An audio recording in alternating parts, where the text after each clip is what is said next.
দুলিতেছে তরি, ফুলিতেছে জল, ভুলিতেছে মাঝি পথ, ছিড়িয়াছে পাল, কে ধরিবে হাল, আছে কার হিম্মত। তার ভিতর প্রথম ধ্বংসাত্মক বিষয় কি? নিজের লক্ষ্যটা হারিয়ে ফেলা।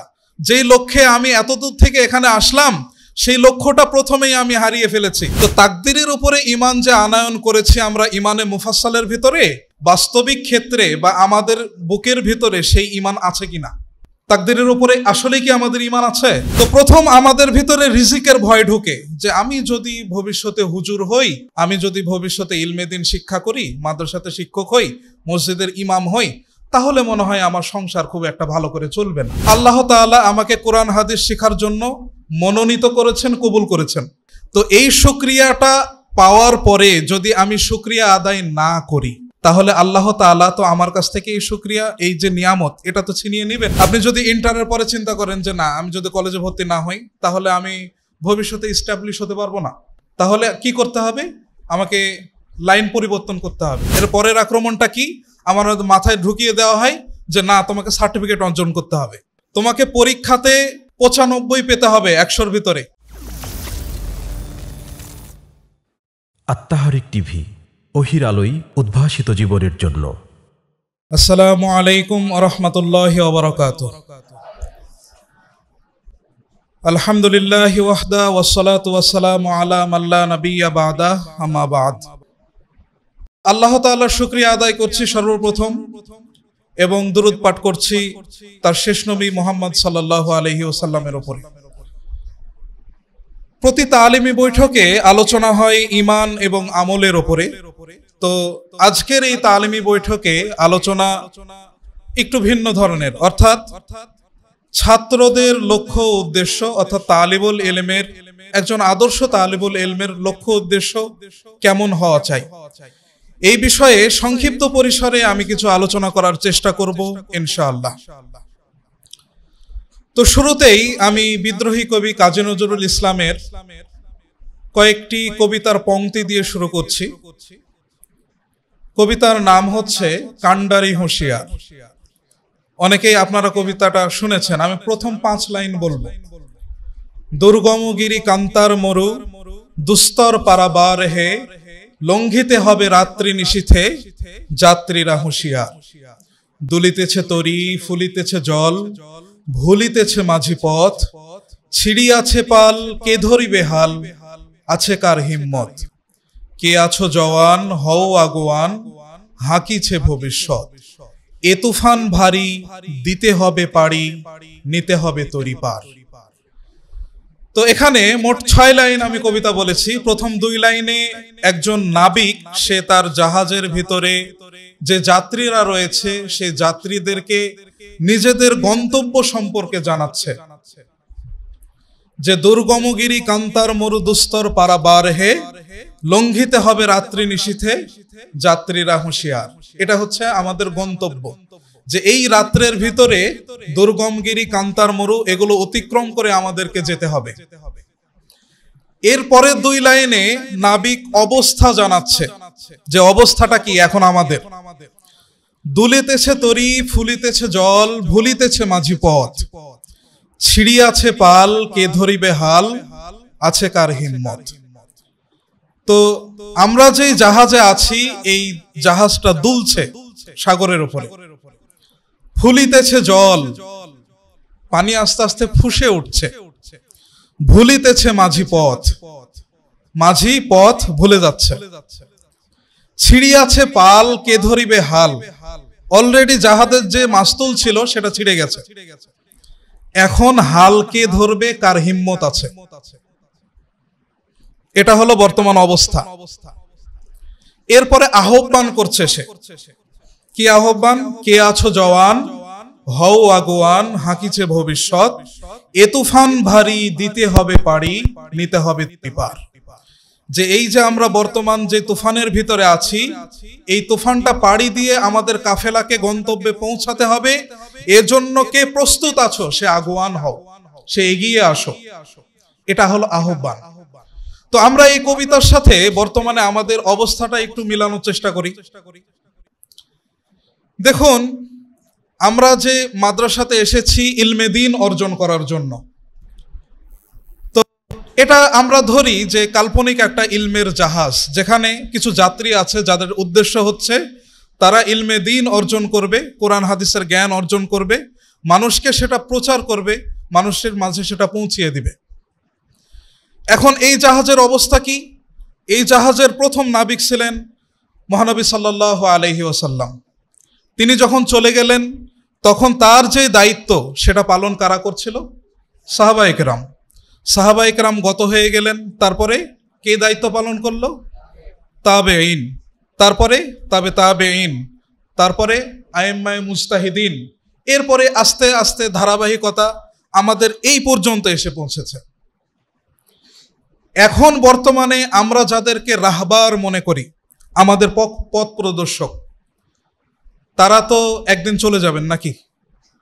না, আমাদের সারা জীবন, আমাদের জীবন শেষ হওয়া পর্যন্ত তারা উপস্থিত থাকবেন?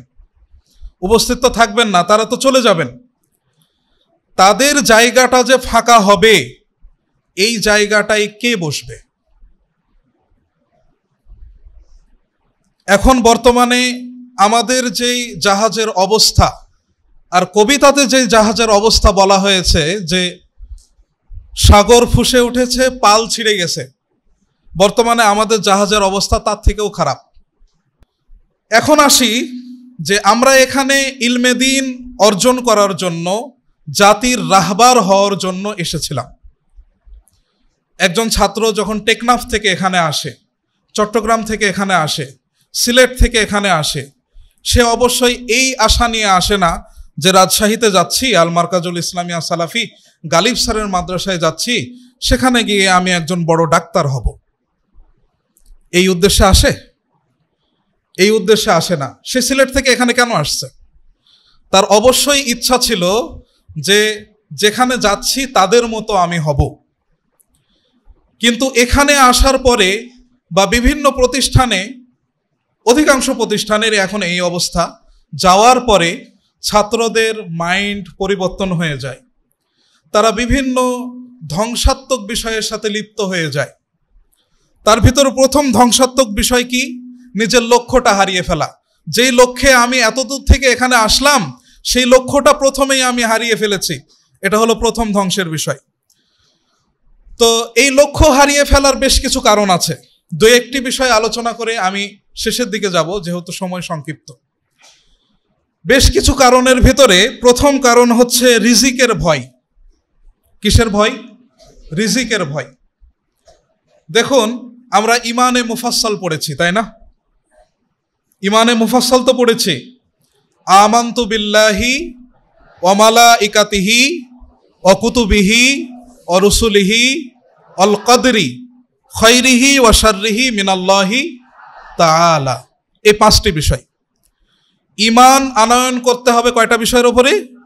পাঁচটি বিষয়ের উপরে। সর্বপ্রথম আমানতু বিল্লাহি, আমি ইমান আনলাম আল্লাহ তাআলার উপরে। ওয়া মালাইকাতিহি, এরপরে ফেরেশতাগণের উপরে। ওয়া কুতুবিহি, আল্লাহ তাআলার প্রেরিত কিতাবসমূহের উপরে। ওয়া রুসুলিহি, এবং তার রাসূলগণের উপরে। এরপরে 5 নম্বর বিষয়টা কি? আল কদরি খায়রিহি ওয়া শাররিহি মিনাল্লাহি তাআলা। কদর অর্থাৎ তাকদীরের উপরে ঈমান আনয়ন করলাম। তো তাকদীরের উপরে ঈমান যে আনয়ন করেছি আমরা ঈমানে মুফাসসালের ভিতরে, বাস্তবিক ক্ষেত্রে বা আমাদের বুকের ভিতরে সেই ঈমান আছে কিনা? তাকদীরের উপরে আসলে কি আমাদের ঈমান আছে?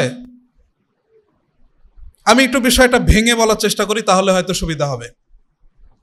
আমি যদি এখানে কাউকে জিজ্ঞাসা করি যে আপনি কি জানেন আপনার মৃত্যু কখন হবে, তখন সবাই বলবে যে না, আমি জানি না। আপনি কি 1 মিনিটের গ্যারান্টি নিতে পারবেন? না, আমি পারবো না। কেন?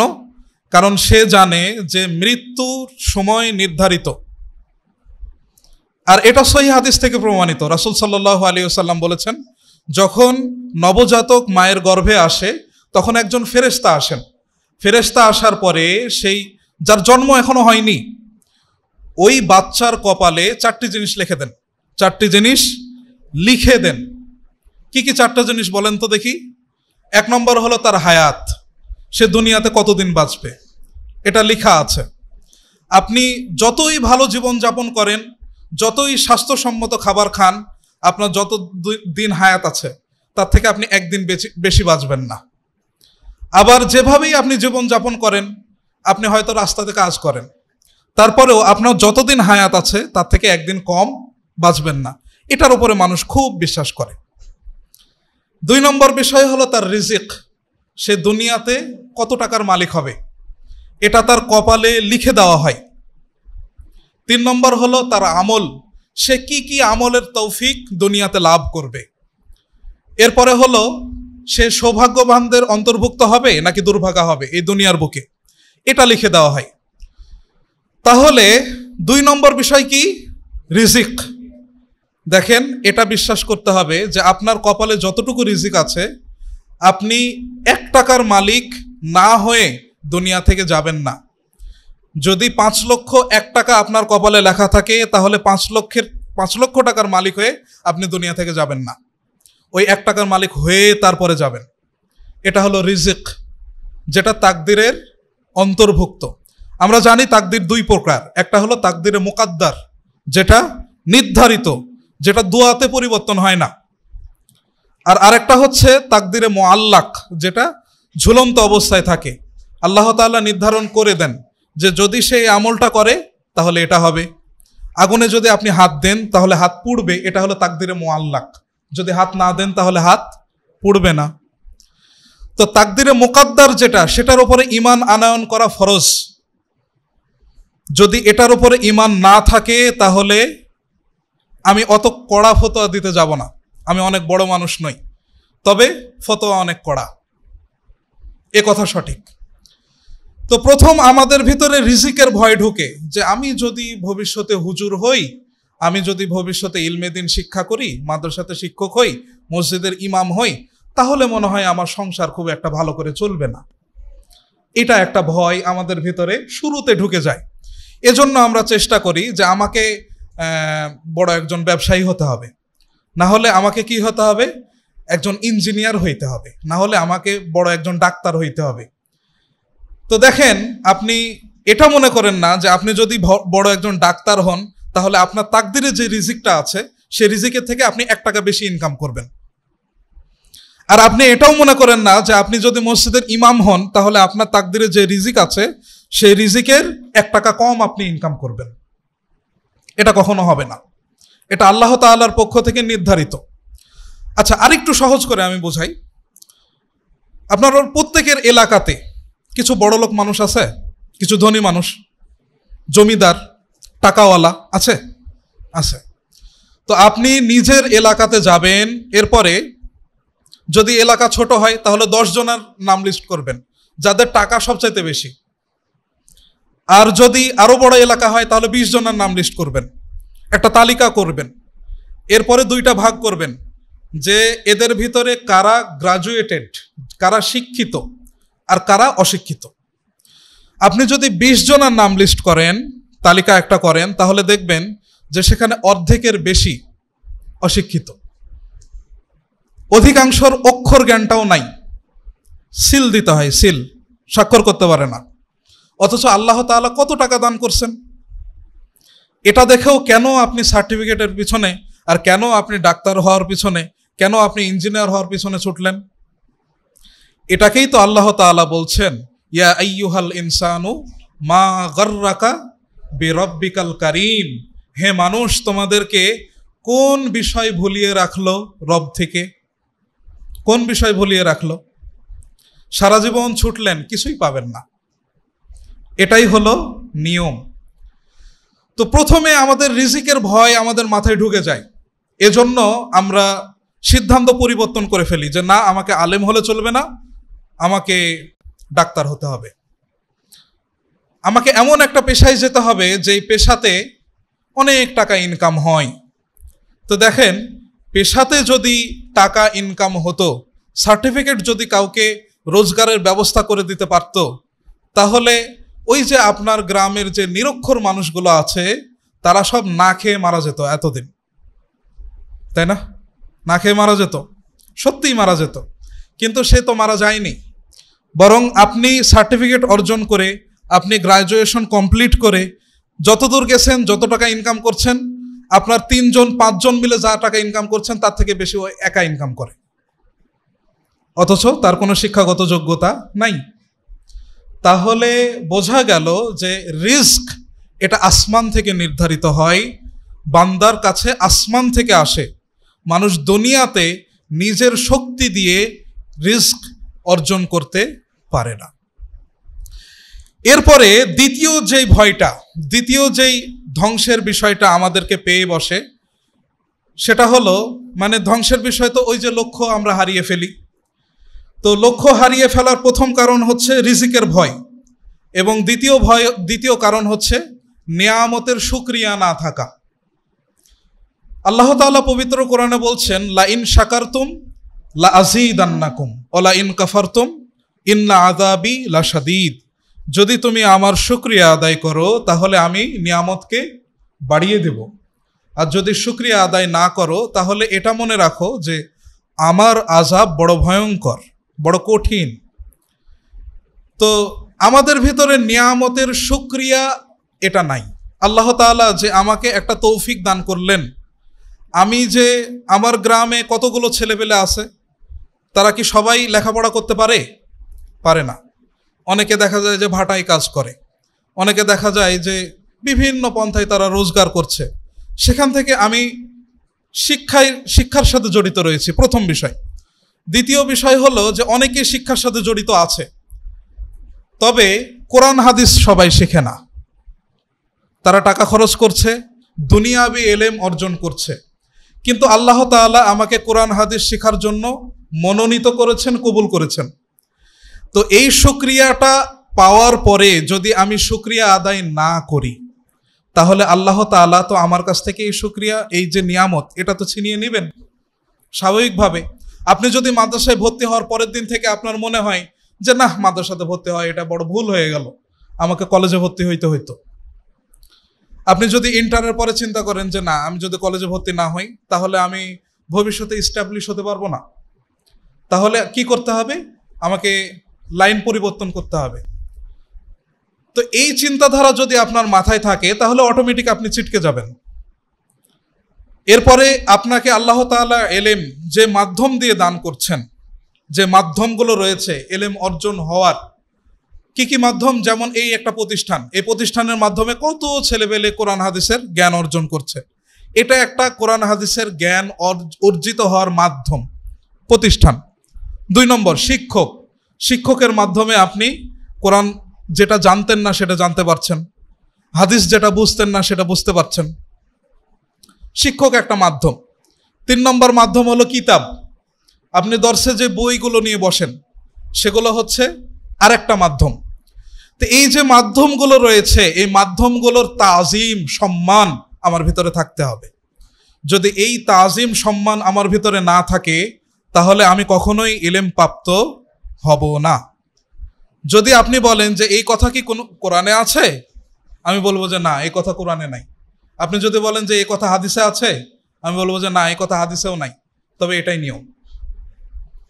সব কথা যে কোরআনে থাকবে, সব কথা যে হাদিসে থাকবে, এটা বিষয় না। মনে করেন যে একটা গোলাপ ফুলের চারা, খুব সুন্দর গোলাপ ফুটেছে। এখন আপনি ওটাকে নিয়ে এসে একটা পলিথিনের ভিতরে রেখে দিয়েছেন।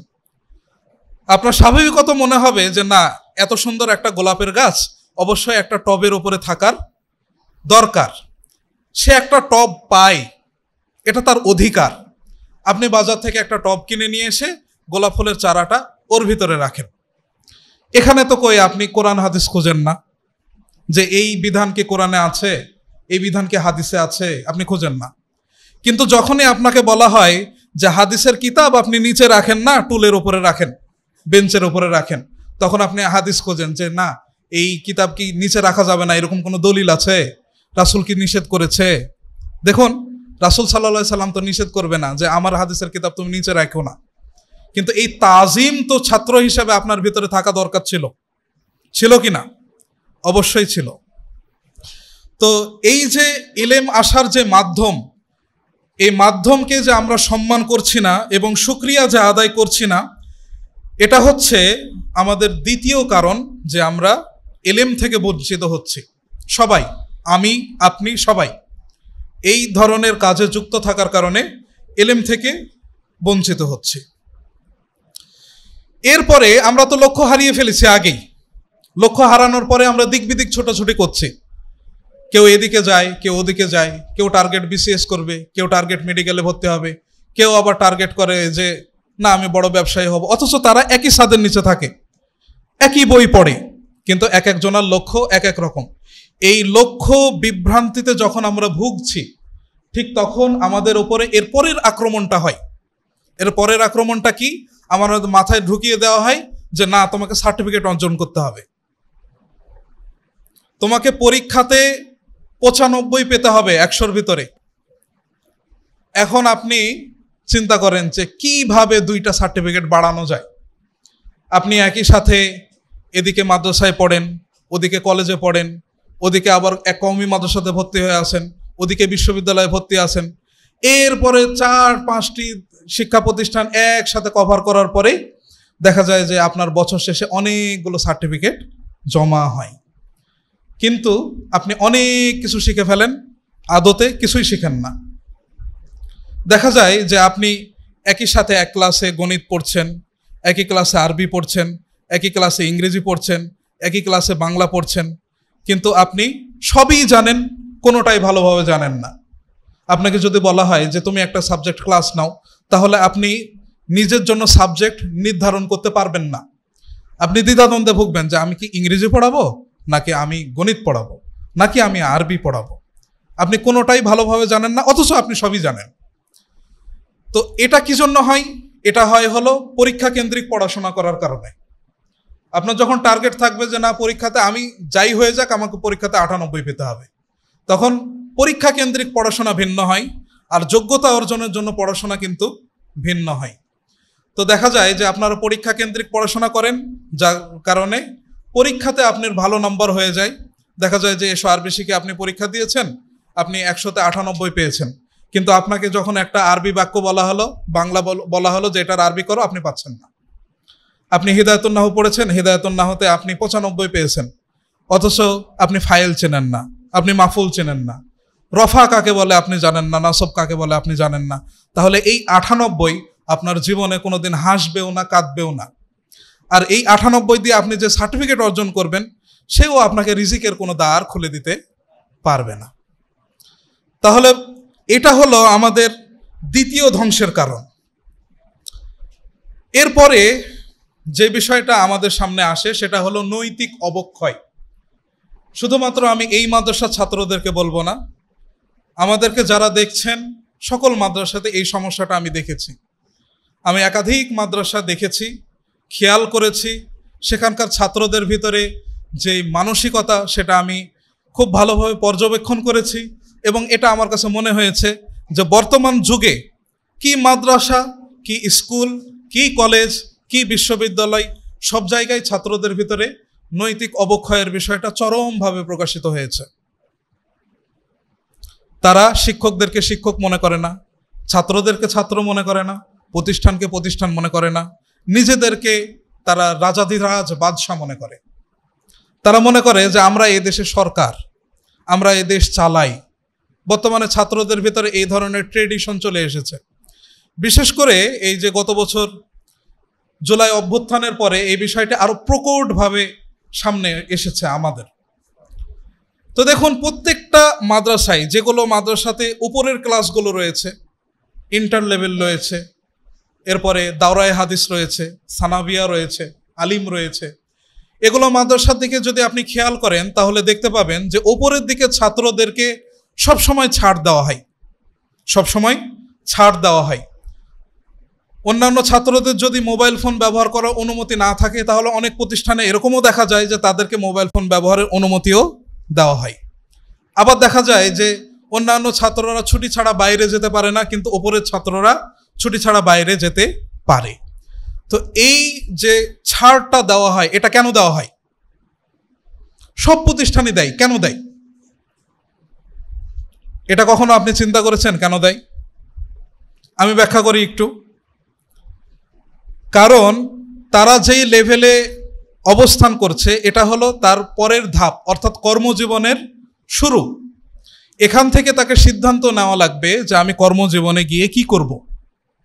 এজন্য তাদের একটু স্পেসটা বেশি লাগে, তাদের মাঝে মাঝে ফোন ব্যবহার করতে হয়, তাদের মাঝে মধ্যেই বাইরে যেতে হয় বিভিন্ন কাজে।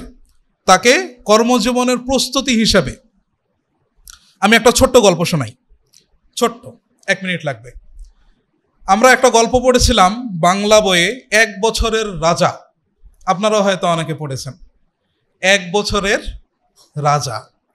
তো 1 বছরের রাজা, এই গল্পের ভিতরে দেখানো হয়েছে যে একটা জাতি ছিল, যে জাতি প্রতি বছর একজনাকে রাজা বানায় তাদের। তো বছর যখন শেষ হয়ে যায় তখন ওই রাজাকে তারা এক দ্বীপে রেখে আসে, যেখানে কোনো খাবার পানি নাই, কোনো জীবনযাপনের কোনো ব্যবস্থা নাই, ওখানে তারা রেখে আসে। তো এই 1 বছরের রাজারা কি করে, সে যখন রাজত্ব পায় 1 বছরের জন্য, তখন এই 1 বছর তার সমস্ত শক্তি দিয়ে সে এই একটা বছরকে উপভোগ করে, ভালো ভালো খায়, সারাদিন ঘুমায়। এরপরে মনে করেন যে আরও যে সমস্ত বিনোদনের বিষয়গুলো রয়েছে, সরঞ্জামগুলো রয়েছে, এগুলো নিয়ে এসে পূর্ণ 1 বছর সে মজা করে, ফুর্তি করে। এরপরে যখন বছর শেষ হয় তখন তাকে নির্বাসনে দিয়ে দেওয়া হয়। তো হঠাৎ একদিন 1 বছরের রাজার একটা রাজা তৈরি করা হলো। সেই রাজা 1 বছর সে কোনো উল্লাস করলো না, কোনো আনন্দ করলো না, কোনো ফুর্তি করলো না। সে 1 বছর কি করেছে, তাকে 1 বছরের পরে যে দ্বীপে রেখে আসা হবে সেই দ্বীপে খাবার, এরপরে ওখানে একটা রাজপ্রাসাদ, সবগুলো তৈরি করেছে। তৈরি করার পরে 1 বছর শেষ হয়েছে, তাকে সেখানে রেখে আসা হয়েছে, সে এখন ওখানকার রাজা। তো আমাদের যে উচ্চ স্তরের ছাত্র যারা রয়েছে তারা অনেকটা এই 1 বছরের রাজার মতো, তাদেরকে ছাড় দিয়ে রাখা হয়েছে। এর মানে যে তারা এই 3 বছর বা 2 বছর, কোনো জায়গায় দাওরায়ে হাদিস 1 বছর, কোনো প্রতিষ্ঠানে 2 বছর, আমাদের এখানে 3 বছর। তো দাওরায়ে হাদিসের ছাত্ররা যদি মনে করে যে এই 1 বছর আমি হলাম রাজা, তো আমি শুধু ঘুরবো ফিরবো আর বেড়াবো আর মোবাইল টিপবো আর শুয়ে থেকে থেকে ল্যাপটপ চালাবো, আমাকে কেউ কিছু বলতে পারবে না। হ্যাঁ, আপনাকে এই 1 বছর কেউ কিছু বলবে না, কিন্তু 1 বছর পরে যে আপনার নির্বাসনটা হবে সেটা আপনি না হলে এখন নিজেকে রাজাধিরাজ মনে করছেন। এরপরে এই 1 বছর পরে যে আপনাকে কর্মজীবনে যেতে হবে, বাড়ি থেকে মোবাইল করে বলবে যে পড়ালেখা তো শেষ, এবার একটা চাকরিতে ঢুকো। আর আপনি প্রতিষ্ঠানের পর প্রতিষ্ঠান যোগাযোগ করবেন যে ভাইয়াগুলো চলে গেছে এর আগে, যে ভাই আপনার প্রতিষ্ঠানে কি শিক্ষক নেবে, তো না নেবে না। হ্যাঁ, তখন আপনি কি করবেন? বাড়ি থেকে 2 দিন পরে খরচ দেওয়া বন্ধ করে দেবে।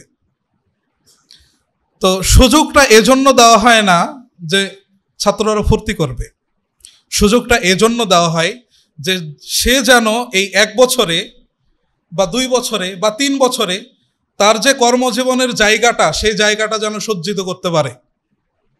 আবার অনেকে এটা করেও, আবার অনেকে এটা করে না।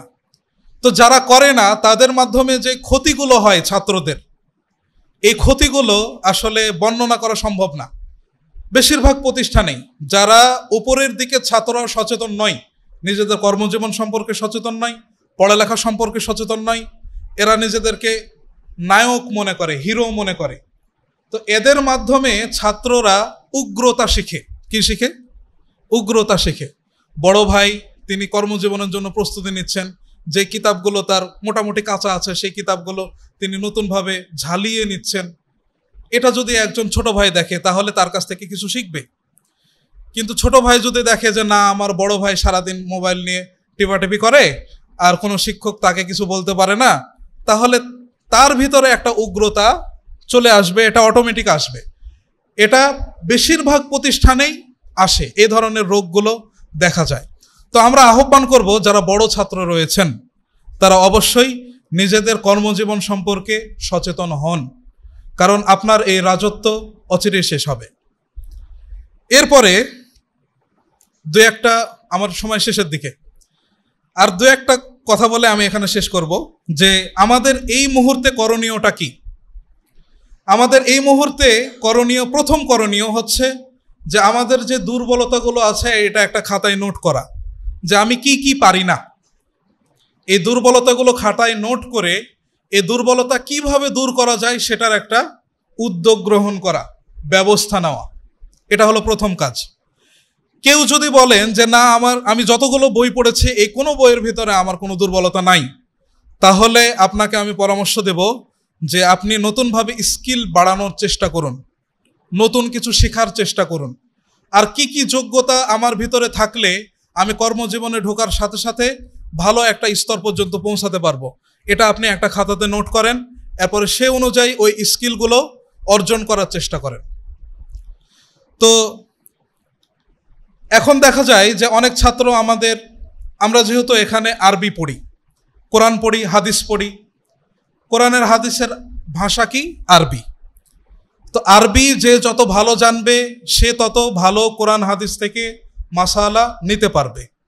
এটা হলো, আপনি যদি একটা পেন ড্রাইভ হন, আপনি যদি একটা কম্পিউটার হন, যদি একটা ল্যাপটপ হন, তাহলে এটা হচ্ছে আপনার ইনপুট। আরবির মাধ্যমে আপনার ভিতরে এলেম ঢুকবে, আর বের হবে কোন ভাষায়? বের হবে বাংলা ভাষায়। কোন ভাষায় বের হবে? বাংলা ভাষায় বের হবে। এজন্য সর্বপ্রথম আরবির উপরে দক্ষতা অর্জন করতে হবে, এরপরে বাংলার উপরে দক্ষতা অর্জন করতে হবে, যেন আমি আরবির মাধ্যমে কোরআন হাদিস থেকে ইলম নিতে পারি এবং বাংলার মাধ্যমে এটা আবার বের করতে পারি। তো দুই পদ্ধতিতে আপনারা বের করতে পারেন, একটা হচ্ছে বক্তব্যের মাধ্যমে, আর একটা হচ্ছে লেখালেখির মাধ্যমে। যদি আপনারা লেখক হতে চান, যে না আমি যেটা শিখবো, যেটা আমার চিন্তাধারা হবে সেটা আমি লিখে দেব, সারা বাংলাদেশের মানুষ পড়বে, তাহলে আপনাকে ভালো লেখক হতে হবে।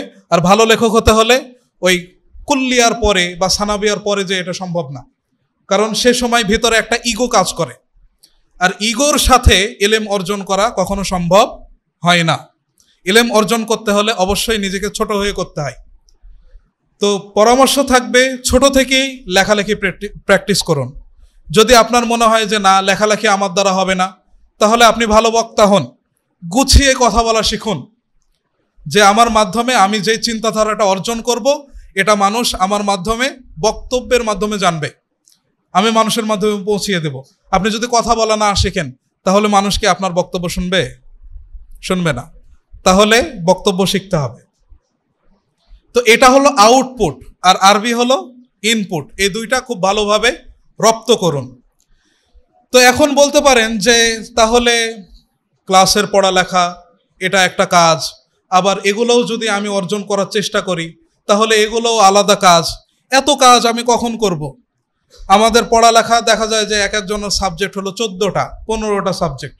এখন সে বলবে যে আমি সারাদিন পড়ালেখা করে ক্লাসের পড়াগুলোই তুলতে পারি না, আবার এক্সট্রা স্কিল কখন অর্জন করব?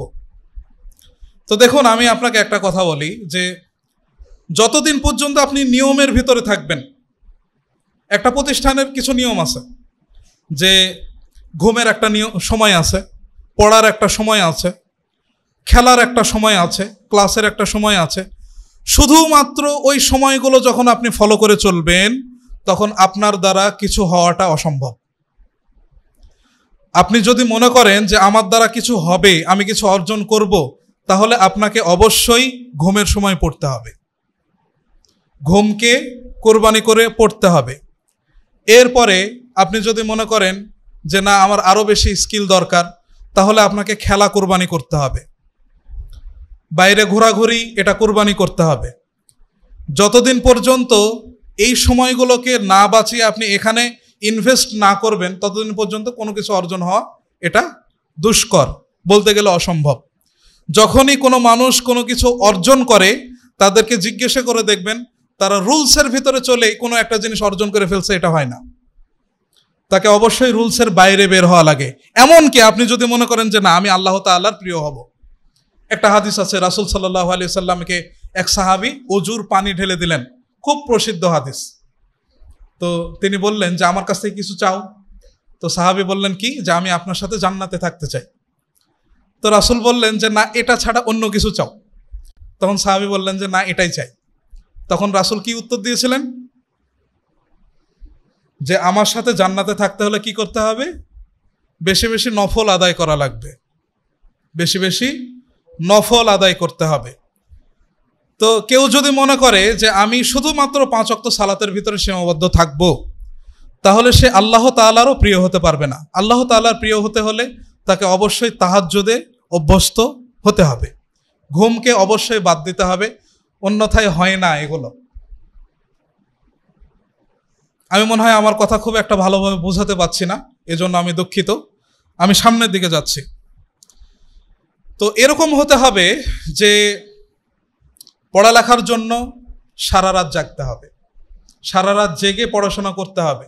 দেখুন, আমি যখন পড়াশোনা করেছি তখন আমার জীবনে এরকম রাত গেছে যে আমি এশারের পর থেকে পড়াশোনা শুরু করছি, ফজরের আজান আমি শুনেছি ওইখানে বসে থেকে। তো ওই সময় আমাদের কিছু সাথীরা ছিল যারা ঘুমিয়েছে। আজকে এসে তারা যে ঘুমিয়েছিল ওই ঘুমের স্বাদ কি তারা এখনো পাচ্ছে? আর আমি যে সারা রাত জেগেছিলাম ওই কষ্ট কি আমার এখনো লাগছে? লাগছে না। ওই কষ্ট আমার তখনই শেষ হয়ে গেছে। আর তারা যে স্বাদটা নিয়েছিল ঘুমের, ওই স্বাদটাও কিন্তু তখনই শেষ হয়ে গেছে। আজ এসে আমার কাছে কিছু অর্জন আছে, তাদের কাছে নাই। তো দেখুন, কিছু অর্জন করতে হলে অবশ্যই কোরবানি করতে হবে, এটার কোনো বিকল্প নেই। তাহলে এই মোটামুটি ছিল আমাদের আলোচনা, আমাদের সময়ের শেষের দিকে। তাহলে আমরা আমাদের আলোচনা এখানে শেষ করছি। আল্লাহ তাআলা আমাদের যা কিছু বলা হলো এখানে, এই কথাগুলোর ওপরে সর্বপ্রথম আমাকে এবং আপনাদের সকলকে আমল করার তৌফিক দান করুন। ওয়া আখিরু দাওয়ানা আনিল হামদুলিল্লাহি রাব্বিল আলামিন। সুবহানাকাল্লাহুম্মা ওয়া বিহামদিকা আশহাদু আল্লা ইলাহা ইল্লা আনতা আস্তাগফিরুকা ওয়া আতুবু ইলাইক। আসসালামু আলাইকুম ওয়া রাহমাতুল্লাহি ওয়া বারাকাতুহু।